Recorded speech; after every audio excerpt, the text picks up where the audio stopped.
السلام عليكم ورحمة الله وبركاته.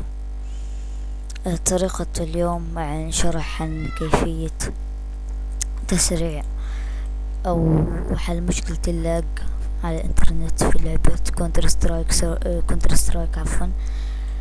طبعا نحمل هذا الملف من هذا الرابط، كوبي وتضعه هنا، بيست وانتر، وتنتظر 5 ثواني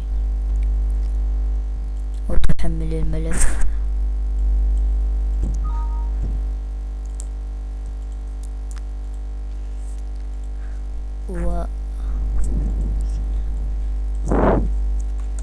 تفك الضغط عن استخراج إلى هذا في ملف هذا، تضغطه على مجلد اللعبة وتضعه في سترايك هنا، كوبي بيست